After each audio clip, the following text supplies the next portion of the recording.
지금 사도 바울은 고린도 교회 안에서 하나님께서 성령께서 주신 은사들이 이 오용되어짐으로 말미암아서 교회 안에 무질서함과 혼란스러움과 또 어떤 이 분열이 일어나는 것에 대해서 지금 가르침을 주고 있는 것입니다.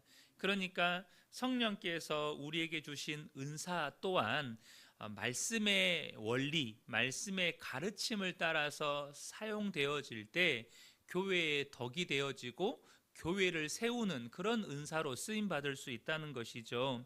이 고린도 교회의 은사자 그룹은 스스로 영적인 우월 의식에 사로잡혀 있었고 이 방언을 성숙의 척도로 여기면서 무질서하게 예배를 주도했다는 것입니다.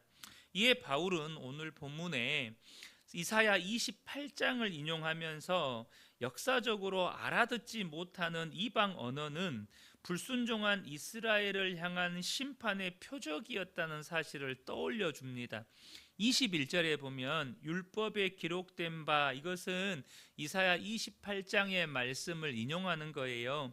주께서 이르시되 내가 다른 방언을 말하는 자와 다른 입술로 이 백성에게 말할지라도 그들이 여전히 듣지 아니하리라 하였으니, 그러니까 이스라엘 백성들과 하나님 사이에 하나님의 말씀이 단절되어 버린, 이 소통이 단절되어 버림으로 말미암아서 그들이 당시 심판받았다는 사실에 대해서 언급하면서 지금 방언이 어떻게 쓰여지고 있다는 거예요. 방언을 정말로 교회 안에서 무질서하게 사용함으로 말미암아서 본인도 통변의 은사가 없으니 그냥 방언으로 말하면서 본인도 하나님께 무슨 기도를 하고 있는지 모르는 그런 소통의 단절, 나아가 주변에서 이런 은사가 없는 사람들이 방언을 말하고 있는 사람을 보고 있으면 정말로 큰 소리로 방언으로 이렇게 떠들면서 무질서하게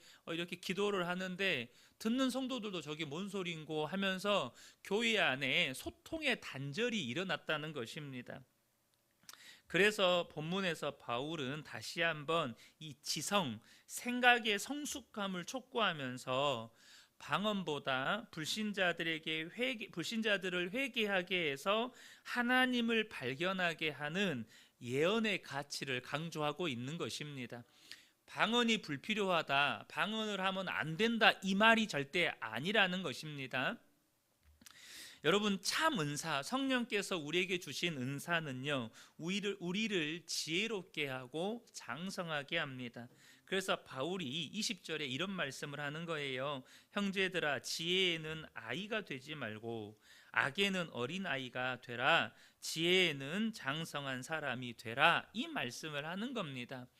우리에게 주신 은사를 하나님의 말씀의 가르침을 따라서 이것을 지혜 있게 사용할 때 은사는 반드시 우리를 지혜롭게 만들어주고 장성하게 만들어준다는 거예요. 하나님이 교회 안에서 역사하시는 영적인 원리나 하나님의 뜻에 대한 이해력이 떨어지고 신비한 경험만을 추구하는 것은, 본문의 사도 바울이 말하는 의도는 뭐냐면 그건 어린아이 수준의 신앙이라는 거예요. 본인이 이 방언을 할 때 이 방언이 도대체 하나님 앞에 성령께서 어떤 의미로 하나님께 기도하게 하는 것인지 그것을 이해하려고 통변의 은사를 구하고, 그리고 그 통변의 은사를 통해서 더욱더 높은 수준으로 이 기도가 더 깊은 수준으로 나아가야 되는데, 어린아이의 수준의 신앙은 방언하는 것 자체가 신기하고 방언하는 것 자체에만 머물러 있어버리면 그건 어린아이 수준의 신앙이다라는 것이에요. 방언을 비롯한 이런 성령의 은사들이 질서 없이 오용되게 되면 하나님과 소통도 안 되고, 방언이나 그런 은사가 사용되는 것을 외부에 있는 사람들이 보게 되면 어떻게 이야기하죠? 우리를 미쳤다고 하여서 점점 이 교회가 세상으로부터 고립된 집단이 될 수 있다는 것입니다. 세상 사람들과는 전혀 소통이 이루어지지 않는 그런 고립된 집단이 될 수 있다는 거예요. 하지만 예언은 불신자들에게 하나님의 말씀을 알아듣게 하여서 그들이 죄를 깨닫고 주님 앞에 엎드려 하나님의 살아계심을 인정하게 할 수 있다는 것입니다. 자신의 숨은 죄를 책망받고 숨은 동기를 판단받게 할 수 있다는 거예요. 그래서 25절에 그 마음에 숨은 일들이 드러나게 되므로 엎드리어 하나님께 경배하며 하나님이 참으로 너희 가운데 계신다 전파하리라. 이것이 예언이 가져다 주는 영적인 유익함이라는 것입니다. 그래서 사도 바울은 여러분, 이 말씀은 직접적으로 지금 고린도 교회를 향해서 하시는 말씀인 것을 이해하시고 들으셔야 돼요. 지금 고린도 교회 안에 이 영적 은사자들이 이 영적인 엘리트 의식에 사로잡혀서 방언을 무질서하게 남발했어요. 그래서 바울은 지금 자기만 도드라지게 하는 방언보다 다른 사람들을 회심과 찬양으로 이끄는 예언이 교회를 세우는데 더 유익하다고 가르치고 있는 것입니다. 본문에서 바울은 은사가 어떻게 교회 안에서 쓰여져야 하는지를 분명하게 가르치고 있습니다. 바로 성령께서 주신 은사를 발휘하되 질서 있게 사용하여서 하나님을 경배하고 성도의 덕을 세워야 한다는 거예요. 그래서 26절에 보면 그런즉 형제들아 어찌할까 너희가 모일 때에 각각 찬송시도 있으며 가르치는 말씀도 있으며 계시도 있으며 방언도 있으며 통역함도 있나니, 이렇게 많은 은사들이 있잖아요. 그런데 그 은사들이 어떻게 쓰여져야 된다고요? 모든 것을 덕을 세우기 위하여 하라라고 말씀하고 있는 거예요. 그러니까 하나님께서 우리에게 주신 모든 은사는 교회 안에 성도의 유익과 그리고 교회를 세워가는데 교회를 세우기 위해서 쓰여져야 한다는 것입니다. 특별히 이 고린도 교회는 공예배 시에도 대표 기도를 하는데 방언으로 기도하는 사람들이 많았었나 봐요. 그러니까 이제 대표 기도를 하는데 그 대표 기도자가 방언의 은사가 있어요. 그럼 앞에 나와서 뭘로 기도를 하냐면 방언으로 기도를 해버리는 거예요. 그럼 방언의 은사도 없고 또 당장 통변의 은사가 없는 사람들이 그 기도가 대표 기도인데 뭔 기도인지 알아듣습니까? 못 알아듣는 거예요. 대표 기도를 하고 나와서 대표 기도를 하는데 오히려 그 기도를 듣고 있는 성도들은 마음에 시험이 드는 거예요. 도대체 뭔 소리를 하는 건지 이렇게 돼버리는 거죠. 그래서 오늘 본문에도 보면 사도 바울이 방언으로 이렇게 기도를 할 때 두세 사람으로 차례로 하게 하되 반드시 통역을 세워야 한다는 거예요. 그 기도가 모든 사람에게 이해되고 들려질 수 있어야 된다는 것입니다. 지금 또한 예언 역시 질서를 따라 해야 한다라고 말하고 있죠. 그러니까 뭘 이야기하고 있는 겁니까? 여러분, 하나님이 세우신 교회는 이방 종교와 달라요. 특별히 이 이방 종교라고 하는 건 이 고린도라고 하는 이 도시 안에 있는 당시에 많은 이방 종교들을 의미하는 것입니다. 뭐가 어떻게 다른 것입니까? 당시 이방 종교들은 그런 통제불능의 무질서한 이 무아지경의 상태에서 종교의식이 행해졌어요. 심지어 이 가나안 땅에서 행해지는 이런 이방 종교의 의식을 보면 약간 그 마약 성분의 이런 풀 있잖아요. 그것을 섭취해서 약간의 그 환각 상태, 약간의 그런 그 마약 성분에 취한 상태에서 이런 제사 의식이 치러졌어요. 그러니까 얼마나 무질서했겠어요. 그곳에서 정말로 난잡한 집단 성행위가 이루어지고 말도 안 되는 이런 행위들이 이루어지는 거죠. 고린도이라고 한 도시에서 일어나는 그 이방 종교의 제사 의식도 비슷했습니다. 너무나도 무질서하고 난잡한 이런 종교 의식들이 행해졌다는 거예요. 그러나 우리에게 은사를 주시고 교회 안에서 역사하시는 성령님은 스스로를 절제하시는 인격적인 영이십니다. 그러면 도대체 무엇에 따라서 스스로를 절제하실까요? 바로 하나님의 말씀의 제안을 받으시고 하나님의 다른 걸 성령의 은사를 드러내는 건 하나님의 뜻을 드러내시기 위해서 은사를 드러내시는 거예요. 여러분, 성령님이 방언으로 기도하실 때 뭘 기도할까요? 하나님의 뜻을 이루기 위해서 우리의 입술을 통해서 기도하셔요. 그러면 결국 방언도 뭘 드러내는 거예요? 하나님의 뜻을 드러내는 거예요.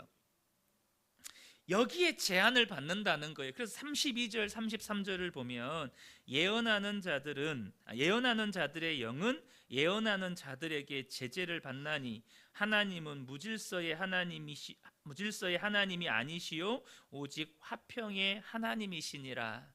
그러니까 여러분, 모든 질서는 모든 은사는 하나님의 말씀의 제안을 받고 하나님의 뜻을 드러내어서 성도에게 유익을 끼치고 교회를 세워가는데 쓰여져야 한다는 뜻입니다. 그런데 오늘 본문에 보면 오해의 소지를 일으킬 수 있는 구절이 있어요. 34절, 35절을 보면 여자는 교회에서 잠잠하라. 그들에게 말하는 것을 허락함이 없나니 율법에 이른 것 같이 오직 복종할 것이요 만일 무엇을 배우려거든 집에서 자기 남편에게 물을지니 여자가 교회에서 말하는 것은 부끄러운 것이라.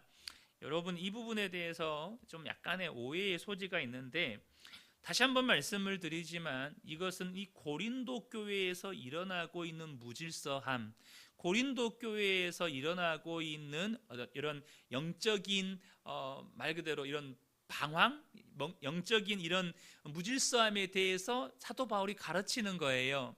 그래서 본문에서 여자는 교회에서 잠잠하라는 이 구절은 여자들은 교회에서 큰 소리로 대표 기도하면 안 되고 말씀 전하면 절대 안 된다, 이것을 여자들은 교회에서 잠잠해야 된다, 이런 의미가 아니라는 것입니다. 먼저 이 고린도 교회 안에 이렇게 영적인 우월 의식에 사로잡혀서 교회를 어지럽히는 이런 은사자들 가운데 여성들이 많았다는 거예요. 여성들이, 오늘날도 여러분 보시면 이런 은사 받으신 분들이 여자분들이 많아요, 남자분들이 많아요? 여자분들이 더 많아요. 실제적으로 보면 여자분들이 어떤 방언이 됐든 어떤 다른 은사가 됐든 남자분들에 비해서 이런 감성적인 부분이 더 발달을 해서 그런 건지는 잘 모르겠으나 실제적으로 보면 여성분들이 훨씬 더 은사 받은 분들이 많아요. 그런데 이분들이 소위 말해서 영적인 우월의식에 사로잡혀서 교회를 막 혼란스럽게 하고 무질서하게 하는 거예요. 그리고 여기 보면 이제 주로 고린도 교회 안에서 예언의 은사를 가져서 이렇게 말씀을 가르치는 지도자들은 남자들이 많았던 것 같아요. 그런데 이 지금 예언의 은사로서 교회에서 가르치는 그 남자의 아내 되는 분이 이제 또 성령의 은사, 방언의 은사와 이런 은사를 가지고 있는데 남편이 교회 안에서 이제 가르쳐요. 근데 뭐라고 이야기하냐면 본인이 그것이 아니라고, 잘못됐다고, 여기서 또 이제 본인이 다른 말을 해버리는 거예요, 교회 안에서. 그래서 지금 여기서 이 여성들에게 잠잠하라고 말하는 것은 교회의 질서 유지와 그들 남편들의 권위를 보호하기 위해서 일시적인 침묵을 요구하는 거예요. 남편이 가르치고 있는데 은사받은 아내가 그거 아니라고 교회에서 막 이래, 그 말씀 잘못됐다고, 이렇게 돼버리니까 교회가 혼란스러워하는 것이죠. 그래서 남편의 예언을 공개적으로 평가하거나 반박하여서 남편의 권위를 무너뜨리고 수치를 주는 경우가 있었다는 거예요. 그러면 어떻게 되죠? 남편의 권위만 무너지는 게 아니라 교회에도 가정에도 큰 혼란이 일어나는 것이죠. 그래서 혹시라도 저게 맞나 싶은 생각이 들면 집에 가서 남편에게 물어보라, 이 말이에요. 거기서 공개적인 자리에서 그걸 반박하고 그거 아니다라고 남편에게 수치를 주지 말고 집에 가서 남편과 소통해라, 이런 의미입니다. 여러분, 진정한 신령함이란 어디에서 오는 걸까요? 우린 다 신령하기를 원하고 또 소위 말해서 이런 은사를 가지신 지도자들을 보면 나도 저렇게 은사를 받고 싶고 교회 안에서 쓰임 받고 싶다라는 이런 마음의 소원들이 생기잖아요. 그럼 도대체 그런 신령함이라는 것, 그런 여러분 영성이라는 것은 어디에서 오는 걸까요? 그것은 특정한 은사를 소유하는 것에서 오는 게 아닙니다. 이런 신령함, 영적 어떤 영성이라고 하는 건 은사를 소유하면서 오는 게 아니고 화평과 질서의 하나님의 성품을 따라서 성도에게 유익을 끼치고 교회를 세우는 데 있어 온다는 거예요. 내게 어떤 은사가 있든지 간에 그 은사, 하나님께서 은사를 주셨어요. 그럼 그 은사를 정말로 화평과 질서의 하나님의 성품을 따라서 다른 성도를 섬기고 다른 성도를 유익하게 하는 이 십자가 정신으로 이 십자가 사랑으로 섬기면서 은사를 사용할 때 진정한 신령함과 영성이 거기서 온다는 것입니다. 저는 우리 그은혜교회 성도님들이 정말로 신령한 분들 되시기를 축복합니다. 영성 있는 분들이 되셨으면 좋겠어요. 내게 주신 은사를 이 십자가 정신, 십자가 사랑으로 다른 성도에게 유익을 끼치고 교회를 세워가는 그런 복된 분들 되시기를 예수님의 이름으로 축복합니다.